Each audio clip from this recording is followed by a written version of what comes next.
Бено 1 2 1 2 чи ярьтаа. Бено 1 2 1 2. Болчихно. За сайн байцгаана уу? Монголын шинэ үжим 108 барууралтааны маань подкастын 4-р дугаар эхлэхэд инхүү бэлэн боллоо. За өнөөдрийн зочноор Монгол Улсын консерваторийн 12 ангийн сурагч Төгс ирээдүй. Сайн байна. За өнгөрсөн жилийн тэмцээнд оролцсон дээ. Ямар хойсон юу басныг гэхгүй үзэгч нартаа тайлбарлаад хэлээд өгөөч. Анх манай сургууль тэмцээн өмнө зохион байгуулагч гэсэн сонсч байсан. Тэгээ энэ жил яг тэр жил ингээд дахиад зохион байгуулагдаж эхлэнэдээ сонсоод анх надаа ингээд айгүй их юм боломж олгож юм шиг санагдсан.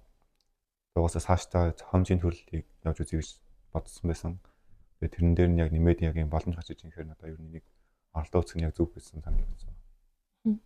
За анх яг зохиомжийн удирдамж гарч байхад ямар хөө сэтгэлээр хүлээж авсан бэ? Яг юу энэ тэмцээнд орох сэтгэлээ чинь төрүүлж байсан бэ? Өөрийгөө туршаад үзье гэсэн бодлоор орсон. Тэгээ анх удирдамжийн уншаад тодорхой хэмжээнд бол үнэхээр өөрийгөө чадварсаа юм мэдэхгүй байсан. Тэгээд нэгэн урлагаар ингэ сурж байгаа юм чинь урлагийн холбогдлолтой ер нь юмнуудыг сонирхоо үзчихвэл зүгээр гэсэн бодолтой байсан. За өнгөрсөн жил манай Төгс ирээдүй 3 дугаар байр эзлэн. За тэгээд яг 3 дугаар байр эзлэн зохиолынхон тухай жоохон яриад өгөөч. Тэр нь болохоор пиано соло төрөл бичсэн. Төвлөө хорийн зохиол гэсэн үг. 20 сайд гэсэн нэртэй тоглох хугацааны 3 минут хагас орчим байгаа. Тэгээд тэр 20 сайдыг нь болохоор Монгол гэдэг сайхан уулаага. Тэгээд тэрийг ягаад тийм нэр өгөх болсон бэ гэх юм бол би тэрнээс нэг сарын өмнөх баг тэр сарда Блуман дээр зургийн үзэсгэлэн нэг давхар болдог. Тэгээд тийш очиж үзчихсэн. Тэгээд зургийн үзэсгэлэн дээр ингээд Монгол зураачны зургуудыг ер нь төлөвлөлдөг. Тэр дундаас дээж Улаанбаатар гэсэн үний 20 сайд гэсэн зураг байсан. Тэгээд яг тэр зураг нь болохоор юм сайхан Монголын сэтгэл байгууламжийг харуулсан зураг байсан. Тэгээд яг тэрийг харчаад тэр зураг нь яг миний тухайд дөнгөж эхлүүлжсэн зохиолтой ямар авцалгай юм шиг санагдаад тэгээд тэр үднэс бодож аваад 20 сайд гэж нэр өгөөд тэгээд тэрэндээ зориулсан. За одоо яг өнгөрсөн жил тэмцээнд бичсэн зохиол нь өөрийнх нь анхны зохиол уу? Яг зорж бичсэн анхны зохиол гэх юм бол 20 сайд. Өмнө нь зорж бичсэн гэхээр өмнө нь бас өмнө нь болохоор тодорхой хэмжээний жижигэн аяцууд бичгэж оруулж ирсэн. Тэгээд тэрний болохоор өөрөө нотлох манай аав нь олж өгдөг гэсэн. За тэмцээнд ингээд одоо ямар нэгэн чиглүүлэх хөнгөө одоо орж байгаа шүү дээ тий. Одоо 11 10 дугаар ангийн сурагчид маань эсвэл одоо оюутнууд ч гэж магадгүй. Яг тэр хүмүүст ингээд зөвлөгөө өгөөч гэвэл айгүй оролцож үзэх хэрэгтэй гэж бодож байна. Тэгээд зөвхөн хөгжмийн урд суугаад яаж дуурах нь би өөрөө яаж сонсогдуулмаар байна. Тэр утгаар ингээд оролдоод үзэх байх юм бол яндаа учир нь олдоод яг зихнээсээ дотроос чи юу гармаар байгааг мэдэрнэ гэж бодож байна. Тэгээ манай бас хэлжсэн Чайковский маш их хөдөлмөрчин байсан. Хүн болгон авьяастав даяас байсан. Тэгэхээр бас айгүй хөдөлмөрчин байсан. Өдрөөр хон зохиол дээр ажиллаж яаж сайжруулах вэ гэдэг талаар боддог гэсэн.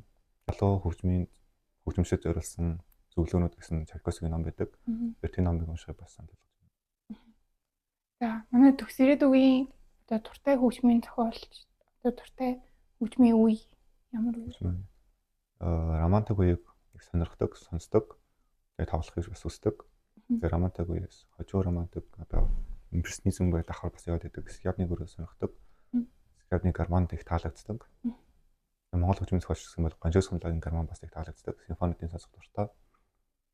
Бас Монголын зохиол концерт бэлгэж харуулсан концерт бас сонирхолтой санагддаг.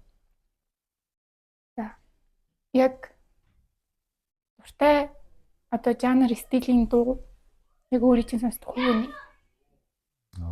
Pop маягийн дуу юу?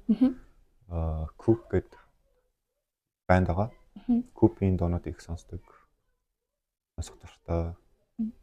Тэгээ бас Kendrick Lamar, Tyler the Creator тийм хөдөлთა сонсох дуртай. Одоо ингээд өөрийн чинь бичиж байгаа зохиол одоо сонсож байгаа зохиолчд тий сонсох дуртай дуунууд шингэдэг үү? Чиний ингээд яг бичиж байгаа зохиолч чинь. Хүн бол сонсоод харуугасаа чихэнд нь тийм гармон хөгжим яаж хөгжим өрнөж гэдэг тодорхой хэмжээний юм суун. Тэгээ сонсож байгааныхаа хараад хөгжим нь өөрийнх нь бичиж байгаа хөгжим бас тэгж илэрнэ гэж боддог.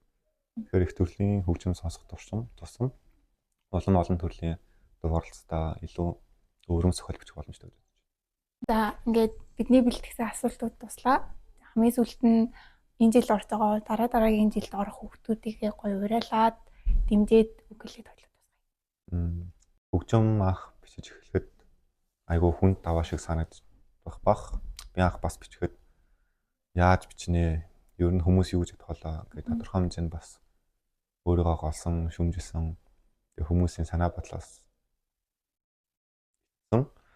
Гэхдээ яг үнэхээр оролдож үзээд хөгжмийн ард суугаад надад нэг 15 минут, 20 минут зүгээр ингээ юу гэснээ тоглох юм бол өөрөө бас ер нь юу ч мээрэн ямар төрлийн хөгжим гарч ирж байна гэдгийг мэдэх боломжтой гэж бодож байна.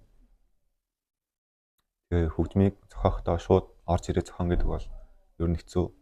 Энэ хүмүүс тийм гоц төр цаангастай биш. Тэгээ оролдож үзчихэл хөө мэднэ гэж бодож байна. За өнөөдрийн маань дугаар ингээд дуустын. Тэгээ дараагийнхаа дугаар боллаа. Түр баяртай.